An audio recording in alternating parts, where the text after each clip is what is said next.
Hi there, it's Kevin with RogueDeckBuilder.com here with a bonus video for the Market Monday. I just received an email from a fan asking me what some advice and actual specs were. So I did promise that I'd start actually putting this into my Market Monday videos. And so I'm going to come through with that promise. As you may know, I am more of a penny stock investor in the Magic kind of finance world. A lot of people like to invest in modern staples and in mythics and in high value cards like the fetch lands, and I've always really liked the penny stocks. I made a killing on two cards specifically that I like to brag about. One was Hellrider and the other one was Stony Silence. Also made a pretty good spec on Rest in Peace, and I feel like my spec in Tidebinder Mages was a very good spec, but no one could have anticipated they were going to the next set basically print a competitor to Tidebinder Mage in the form of Harbinger of Tithes. So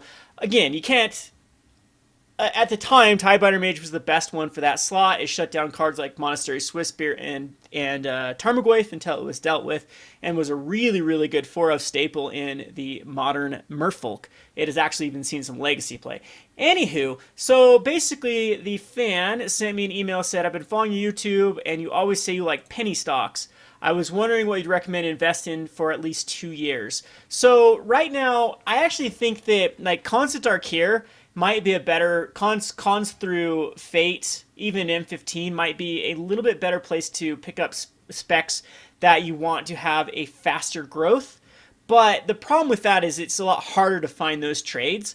Again, I'm more of a, instead of a buyer, I really want to discourage people from actually going on like TCG Play or eBay and actually buying cards, because where you want to be picking up these cards is from players, because you get such a discount for especially cards that are going to be rotating, and it's not cash you're paying for it. So to be able to cash out of Magic, if you're spending cash to buy cards and then cash it out, you got to think of all the fees associated with doing so. Where I like to manage my collection or my portfolio is through trades. And that way I don't pay that much for Magic, because if I need a new card for a standard deck, I can just trade cards for it. So again, I might not be, if you're kind of looking at my channel as like, I'm going to make a living off of Magic the Gathering investments, I'm going to buy a house with it, probably not the right place to be. But if you're looking for how can I manage my collection most efficiently, how can I stay basically net neutral in Magic the Gathering. I used to, when I lived in Salt Lake, and now that I own a local game store, of course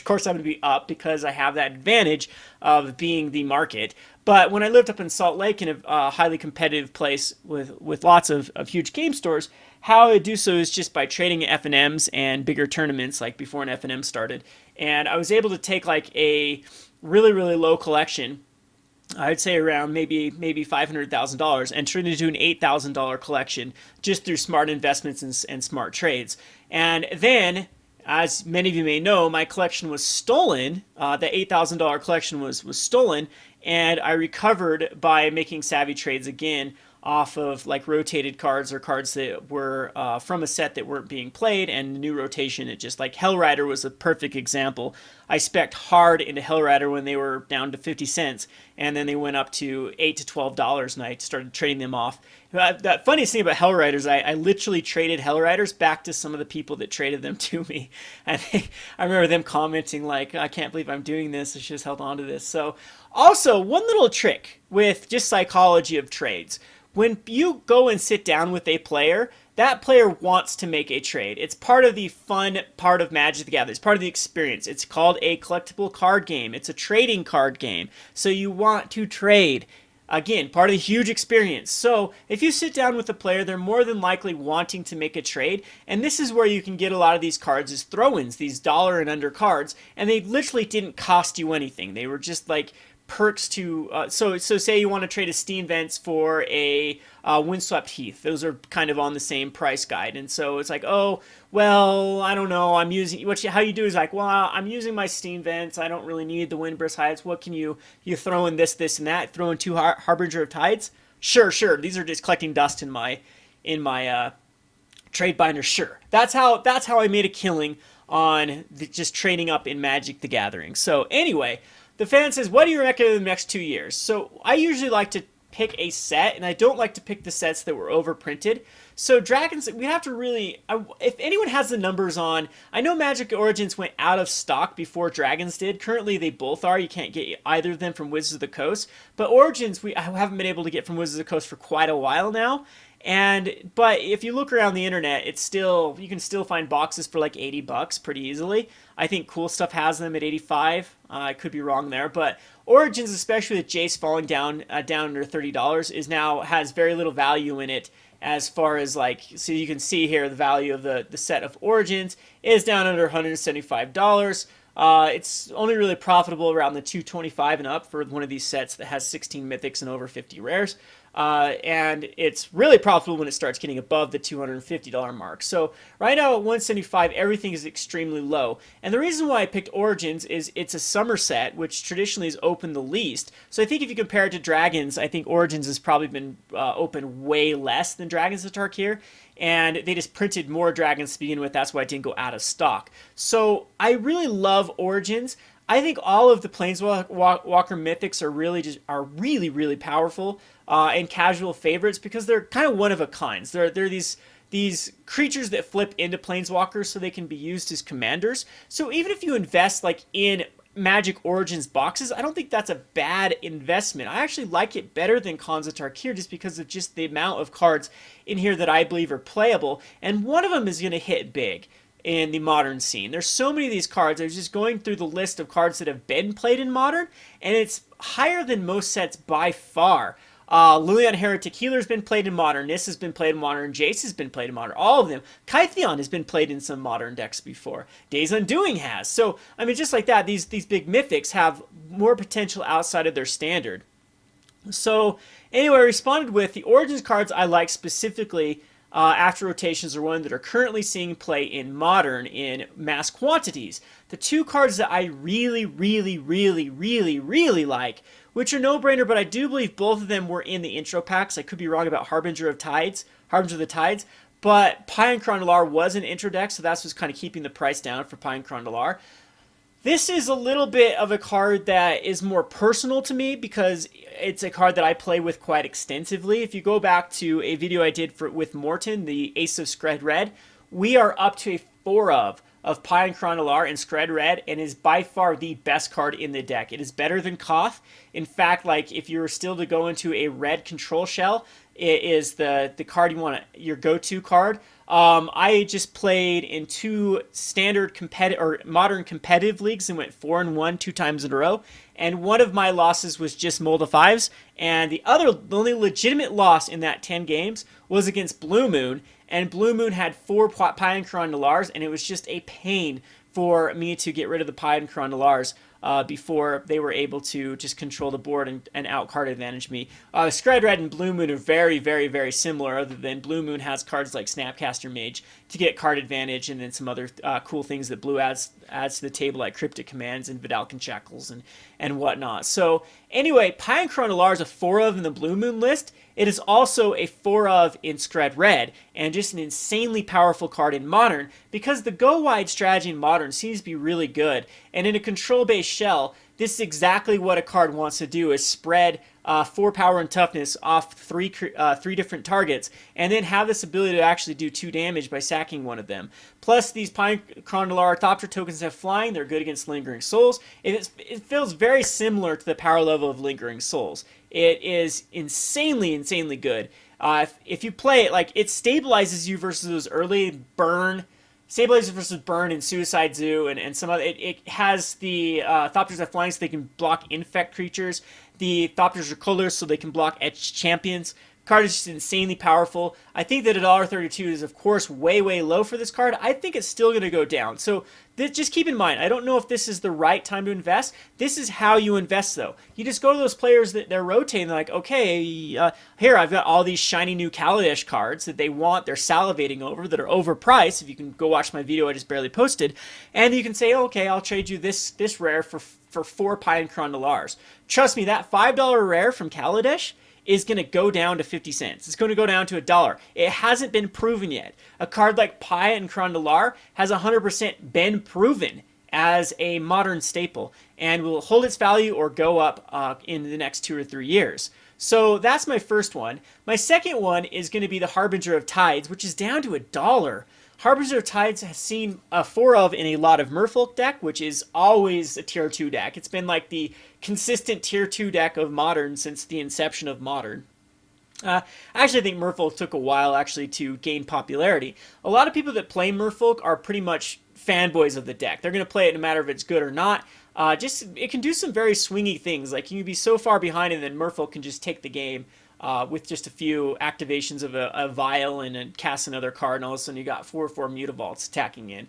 So I mean they can recover pretty well from a board wipe. They can be as explosive as any other deck. They have good little tricks because they're in blue, like Vapor Snag, and you have even access to counter magic and things like that. And the Vial actually has some kind of tricks, even like the Harbinger of Tides and Vial combo is pretty sweet because it enters the battlefield. You may return a tapped creature. That's an attacking creature usually, and it's very very good. You can bounce birds that have been tapped on turn number 2. So the card is very very solid with the Harbinger of Tides. So those are the two specs that are given. Those are the two that I like the most out of Origins that I think will retain their value and then go up. The casual pick for this one is going to be Mana Gorger Hydra. Mana Gorger Hydra reminds me of Chasm Skulker. Chasm Skulker is a card that I invested in quite a bit, but I've sold them all. Every one of our Chasm Skulkers is gone that Zach and I invested in at our local game store because the casual players just ate them up. And it's just been going up and up. I believe Chasm Skulker's up to like $3 now. And that was a card that I invested in and it was way low for the same reasons. Right after rotation, no one wanted, picked them all up, and it went back up to $3 quite quickly. I think Mana Gorger Hydra is going to be very similar. It's got this ability that in a multiplayer game, it's just insane. It gets huge because whenever a player casts a spell, you put a +1/+1 counter on it. It's got +1/+1 counters to begin with. There's so many interactions with that now. Wizards have seen the past like 10 sets have had some sort of interaction with +1/+1 counters. Kaladesh 2 will have interactions with +1/+1 counters. So it's starting to be like a pillar of the Magic strategy. And so Mana Gorger Hydra is a card that gets +1/+1 counters very quickly. It's also a Hydra, which is a very relevant creature type because people love Hydras. And it's just, I think it's a card that is almost modern playable. I mean, first turn Birds of Paradise and the second turn Mana Gorger Hydra can get out of hand very quickly. But I think it needs a little bit more, just put it over the top in Modern. Just a lot of ways, like it can't get out of Lightning Bolt range easy enough, and Abrupt Decay still would always keep it in check. But Mana Gorger Hydra, as far as the kitchen table favorite, this is my pick. I think there's always one from each set that does this. Chasm Skulker is a great a great example. Clever Impersonator is a great example from Khans of Tarkir. I think this is Origin's casual favorite. So, but speaking of casual favorites, this set is also has tons and tons and tons of cards. We'll get that in a second. The next one category I want to talk about is cards that have seen Modern play and even a little bit of Legacy play that I think are just needing the right shell and then they can break out. So I really like Evolutionary Leap. This is a 90-cent rare. This card is insanely awesome in Commander, and it just needs a few bit of ways in Modern. It has seen play, though. You see it every now and again in different decks because it's just pure gas. You can kill creatures that are being targeted by Abrupt Decay or Lightning Bolt and then get a creature for it. It's a nice little, almost like a toolbox-based deck. Like, it's good even with Kitchen Finks. Killing Kitchen Finks, you get it back, and then you can go get something. Unfortunately, there seems to be, in those type of shells, there seems to be better cards as toolbox, but I think it's just a matter of time before Evolutionary Leap finds a fit. But in casual and kitchen player Magic, this card is perfect. Yeah, so I think Evolutionary Leap at 90 cents is a bargain. But again, you can get these for even cheaper by just trading your Kaladesh cards for rotated Origins cards. The next one I want to talk about is Sphinx's Tutelage. Sphinx's Tutelage is actually still $2, so I think this one has a huge possibility of going down. This has seen some Modern play, because if you can get this to stick, you can actually mill your opponents very, very quickly. There tends to be better mill strategies in Modern, but mill always, any card with mill is going to retain its value and go up in the long term just because it's another casual favorite card. Like, this type of strategy is super, super, super, super Timmy.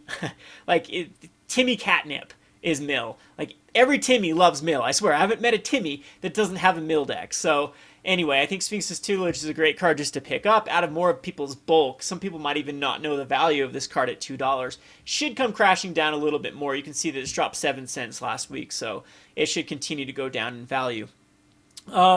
Another one that I like is Infinite Obliteration. Infinite Obliteration can sort of be like the Stony Silence or Rest in Peace type hate card. It's very good against all-in decks that try to use like Emrakul, for example. You just Infinite Obliteration it, then here your Jeskai deck has a hard time actually coming back from that because that's their strategy is to get an Emrakul. There are a lot of other decks that are one-trick pony decks. So you can just completely obliterate their entire strategy. It's good versus Dredge. Good versus even decks like if people are bringing it versus Skred and they name Pia and Kiran Nalar, that will hugely hamper my ability to come back from that game because 4 of my main cards are gone. Infinite Obliteration works very well off of like a first turn Thoughtseize, because then you can Thoughtseize out something and then name a card that is still in their hand and get advantage that way. So I really it gets around like Loxodon and Smiter as it doesn't discard it, it just exiles it, which is really cool. Yeah, it just has a lot of, I think that it's, for 3 mana, it's exactly where you want it to be. Sometimes in Modern, like the cards that, like the Cranial Extraction and the non-counterable one out of Black-Red, what is that one? The Slaughter Games, is just a little bit too late to really interact with your opponent before they do get their like combo type pieces. So I do like Infinite Obliteration. It's one of those cards that will keep those strategies in check, and we never know when another cheat-in type strategy will be huge in Modern, and this card could go up. Very similar to Stony Silence and Rest in Peace. Next one I want to talk about is Molten Vortex. This card just gets better with the more cards printed. Let's see where this Molten Vortex is. Clear down to 39 cents. This land card deals 2 damage to our creature or player. We've had a lot more strategies with lands actually being relevant in the graveyard. Life from the Loam. We have Sudden Reclamation. The more of these cards printed, the more Molten Vortexes can become relevant. This is a card you just want to pick up for like 10 cents. You just want to find them out of the bulk bins. You want to find them. You just offer people very, very low value for it. It's very reasonable for them to unload it because, again, it's just collecting dust. Something you sit on. You never know if this is going to be a pillar for a strategy.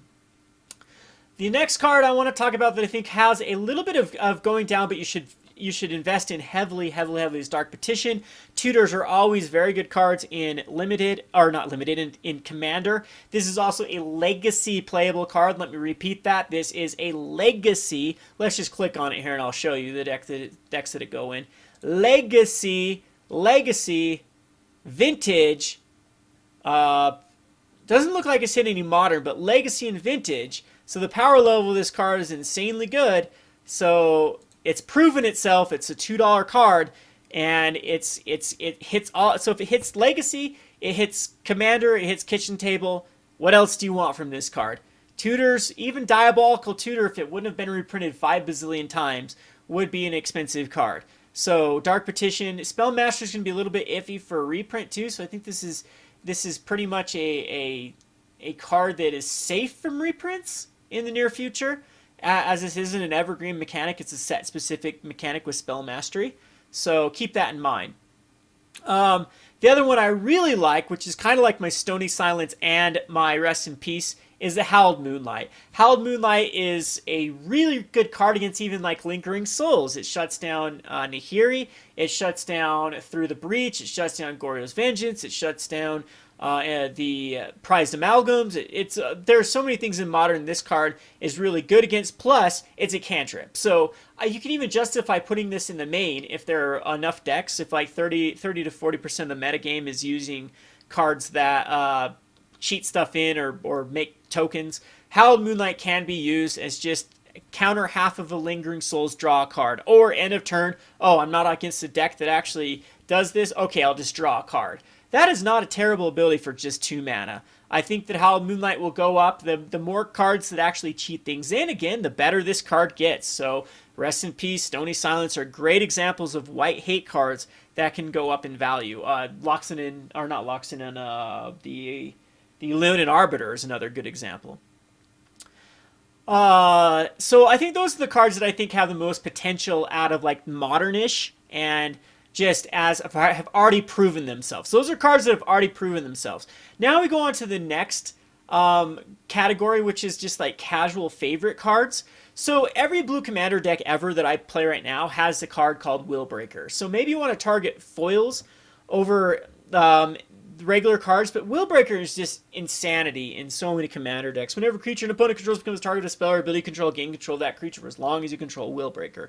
5 mana is incredibly tough in any sort of 1 format, but in Command, if you drop a Willbreaker, throw on a Hexproof or Indestructible on this card, and you immediately can start taking everyone's stuff. Like, I have a bunch of my decks that I play Willbreaker in, I immediately can basically take every creature in the on the battlefield, because I've got a lot of things that just targets everything. So Willbreaker is insanely good in Commander. It's going to be a lot of kitchen player type decks are going to want it.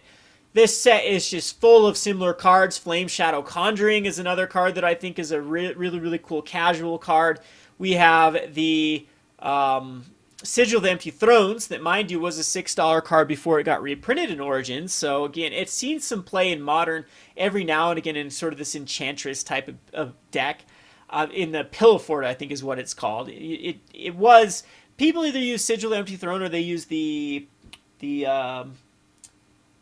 what's the card I'm thinking of? Not Leyline. Each color has one of them from Battle for Zendikar, where if you don't take any damage, you put a counter on it. Ascension. The Archangel's Ascension, Luminarch Ascension is the card that they use as the win con. But Sigil of Empty Throne is also a decent little win con.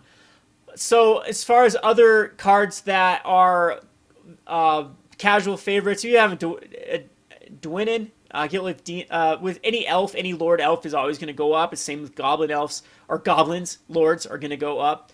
The other ones that I'm thinking about here, let me check my cheat sheet. So the Great Aurora is a really good card. I think it's very low as far as a mythic is concerned. Yeah, it's $1.25. This is a casual favorite. These type of cards can see play in Modern. There are ways that any card that allows you to cheat spells out. The Great Aurora, of course, is going to be a go-to card for that. We have Demonic Pact is another one. Demonic Pact is actually still pretty high at $3.75. It just went up because of the Harmless Offering. But any sort of donation type deck, of course, is going to want this. And again, this is going to be a casual favorite. I'd wait till the Demonic Pact goes down a little bit more before you pull the trigger on this one, because I think that it's a little bit overvalued at $3. Lastly, I want to talk about cards that have seen play in Modern that is just kind of fallen out of favor right now. But depending on just kind of how Modern likes to rotate based on the metagame, we can start to see these cards see play again. The first one is Abbot of Carol Keep, which I think is below $1 now. Nope, it's $1.50. Abbot of Carol Keep has seen play in Jund before. It's seen play in more aggressive zoo type decks too. It has also seen play in some burn decks, but not too many of them. But there has been some prowess type decks that have used Abbot. Again, Jund has used it from time to time, and I think it's proven itself as a competitor for those slots in Modern. And it's pretty sweet. It's got some really good synergies with multiple cards, like Abbot in like a go wide strategy is not even bad with the prowess trigger. The card is a 2/1, gets you immediate value. If you cast it on turn 3, that's usually when you hit a lightning bolt off of it. That's not bad. Cards like Ataxian Probe or Mutagenic Growth or anything like that are pretty decent too. If you can hit just anything off of it, you can still get advantage. So again, it has seen play in Modern. I think it's just a matter of time before it sees play again. The other one is Goblin Piledriver. This card was a very expensive card before it was reprinted in Origins. It sees Legacy Goblins. It sees Modern Goblin. Very, very powerful card with a Pro Blue. If Goblins ever does see another... look like Legion Loyalists, how crazy it went after Goblins started to be like a Tier 2, Tier 1.5 type deck when a lot of people were using Goblins as the go-to aggro strategy. I think the Goblins is still a really good go-to aggro strategy. I mean, it's very comparable to the Death Shadows aggro and Infect as far as how fast it can kill. Plus, if we ever do see a banning of like Become Immense, I think that Goblins might take over that slot as the creature-based aggro deck. Also, another card that is starting to see a lot more play right now in Modern and a lot of the Eldritch Evolution decks is the Archangel of Tithes, which has really fallen out of grace. as it's gone down from a $20 card down to a $3 card. And I called it. I told everyone to get rid of this as soon as possible when it went up to 25 bucks, or 22 bucks, I think is what it hit at its highest, because I knew that it just would not find itself in a shelf. Just the way that it competed with Gideon was just bad news for it to begin with. But it's a 3/5, and in Modern, it can actually shut down a lot of strategies. And where people really like this is they can actually Eldritch Evolution it as quick as turn 3, and then get out a card that's very hard to deal with, dodges Lightning Bolt and Abrupt Decay, and even dodges some other kill spells that do 4 damage, like Mizium Mortars, that sees play every now and again. So Archangel of Tithes can come out, and then your opponents have to pay 1 to attack in. It can just right there shut down certain strategies like Affinity. They won't have enough mana to actually pay to attack in. And then you can actually turn the aggro based upon this deck. You can then go into an aggro mode and attack with it, and then your opponent has to pay for each blocker, and you can pretty soon just overwhelm them. So we've started to see again in the what they call Angel Evolution, which is actually trying to get the other Archangel out as well. But this is just a nice little either sideboard card or just a one-of in a toolbox-based strategy. The last card I want to say that has seen tons and tons of play in Modern is Dwynen's Elite, which is an uncommon, which I believe is around 50 cents. This is a 4-of in both Legacy and Modern Elves because it puts out the 1/1 token. So it's 2 cards, 2 elves for one card, which is very, very powerful. And elves, let's look at this here. So again, I guess this doesn't see play in, I've seen it in Legacy before, but in Modern it definitely is a 4-of staple. Everyone is running as many as possible. It's just the perfect 2-drop to add for Heritage Druid and for the Elvish Archdruid, and then you can just go crazy with the mana you can produce, and it's just a huge piece of that strategy. So I think that picking up those are incredibly smart.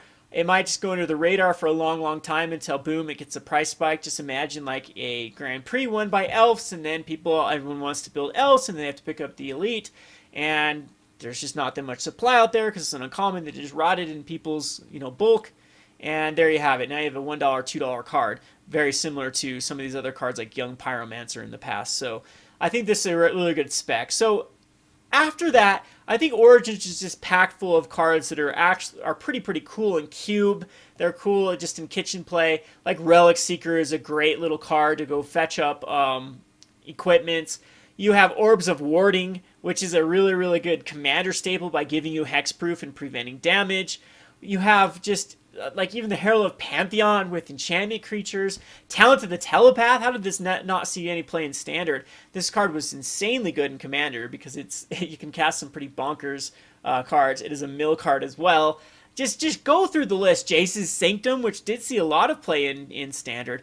This Origins is jammed packed with playable cards. It's very different than Khans of Tarkir, Fate Reforged, Dragons of Tarkir, and even Battle for Zendikar and whatnot. They have a bunch of cards that are playable in Standard, but really don't have any playability outside of Standard, even Kitchen or Commander.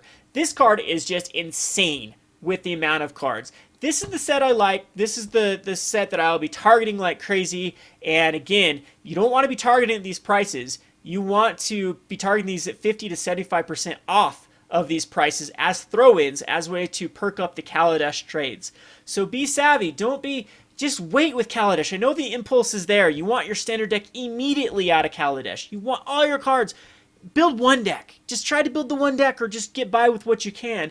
And you'll thank yourself later on, a month, 2 months down the road, when all of the trades that you traded away become 50% less because of the natural decline from the brand new set. And all of these cards, which you got at 75% off, start to go back up. And then the Commander players that are new to the game start wanting these cards. So that's what's good about Magic, is we seem to be in a nice, healthy we flatlined or plateaued in players around 25 million. We have as many new players, though, as are leaving the game, which means that it gives you ample opportunity to pick up cards from people leaving the game and then sell them to the newer players that are getting into the game. So actually, these are the type of markets I like the most, because there's ample opportunity to buy and sell. And here we go, Magic Origins.